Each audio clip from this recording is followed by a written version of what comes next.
So hey guys, welcome to our review of Aquaman issue number 11. In the last issue of Aquaman, we were introduced to another character whose co-name is The Operative, and he was actually part of the group called The Others with Aquaman and the other members. And we actually learned his secret identity, and we learned about who he is, and that he also has a partner. And he was actually spying on Black Manta, and he's at his lair or his secret headquarters and trying to figure out what's Black Manta up to. He actually does, and he wants to contact Aquaman about it. So afterwards, throughout the issue, we learn more about Aquaman and Black Manta. Back in their past, the reason why they're actually at each other's throats and wanting to kill each other. We learn more about that. And we also learn more about Aquaman himself as a character, as we believe maybe we shouldn't believe who Aquaman is. We shouldn't look at Aquaman as the character he is right now. Maybe he's different. That's what sort of left me thinking at the end of issue number 10.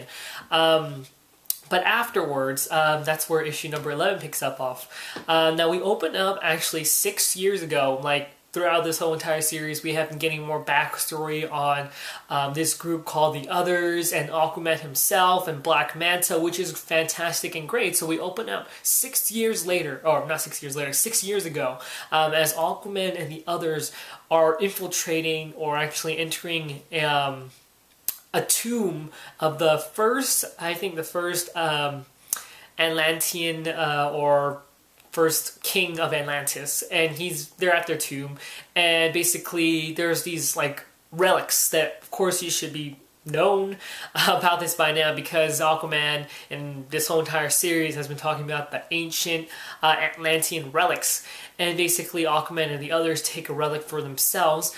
And at first, the others say they shouldn't do this. This is sort of, defiling the grave of the first Atlantean king. But Aquaman says he's dead, so why not? And Aquaman takes the trident for himself. And basically, throughout this issue, we see Aquaman and the rest of the others gather together in the Operative's airplane, or airship, if you want to call it. And we also are introduced to Vostok, the last member of the Others. So everybody is here so far, except for Kayana, I think that's her name, Kayana the Sheer. She's dead. She died in the past couple of issues. So she's not part of the group right now, or not at all anymore. So far we have Yawar, Prisoner, Operative, Vostok, and Aquaman here as a group again.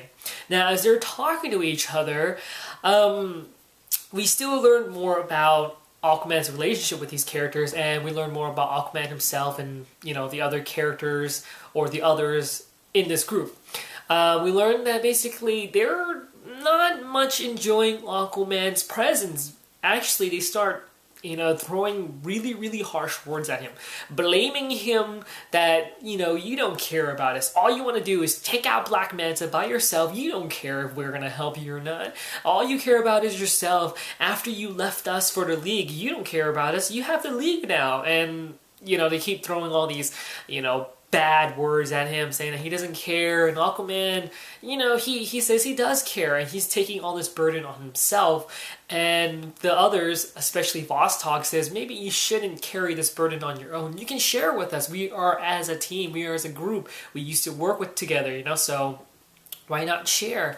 And upon all this going on, we saw Black Manta actually teleport to Professor Shin's house, and Mira tries to stop him, but Black Manta gets away and takes Professor Shin with him, arriving at the first Atlantean king's tomb.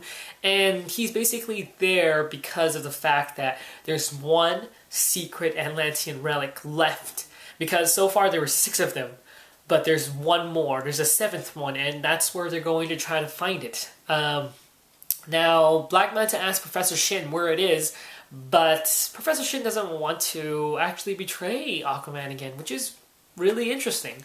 Now, that's my summary of this issue. Now, generally speaking, I do like Aquaman. This is actually one of my most favorite series out of the whole New 52, right next to Batman. This is really great. Like, really shows a lot about Aquaman. They're always building up on the supporting cast, and as well as building up Aquaman himself, and him relating to these people or these other characters, which is really, really nice. I really like how they do that, because right now I really honestly don't know how I feel about Aquaman. He still feels like he's a mystery to me as a reader, because as I'm reading, he seems like a cool guy. He seems really awesome as a hero, but as the others are actually introduced, it's got me wondering, what's going on with Aquaman? What's going on in his head? How does he feel about all this? Because it seems like at times he does care, but at times it's just way off, to a different point. And it's interesting, actually, and I like that. Because it makes me really want to invest myself more on Aquaman. I really want to learn more about him and really generally figure out how his character stands right now, because as of now, I'm still kind of like, man, Aquaman, you're a mysterious character. Are you being Batman right now? I mean, come on, this is just really, really, really interesting for me. And also the supporting cast is really interesting. We know more about the prisoner now that he used to work, or he used to be in the army, and his whole entire platoon died, and now he's suffering their deaths as he lives through each and every single soldier he was with, all their horrible deaths and their suffering and pain as they left family or friends behind. And we learn about Vostok, which is interesting that he was actually born in Russia and he was born in isolation. And it's really interesting. Like, all these characters are interesting on their own, and I like how they have to deal with, being invested into Aquaman and how they make him a character. And I really do want to learn more, because it's great. Like I said, it's just great as I keep talking about this. And I just like how this issue is going, or how this series is going. And I'm actually surprised that Professor Shin didn't betray Aquaman like he did before, but now he regrets it and he decides not to. But who is betraying Aquaman in this series? And that's got me wondering, who is actually betraying Aquaman here? And I don't really honestly know. I really want to know what's going on, and I really like this series. It's just great. It's fantastic. But yes, highly suggest you guys keep picking up Aquaman. It's a really great series. Can't wait to see the story arc end, because so far it's been maybe 5 issues about this whole entire story arc, and it's getting really, really interesting as finally we've got all the others grouped together. We have Aquaman here, and we're finally like getting to that point where we're about to end this whole storyline, which seems like it's going to be really solid for me.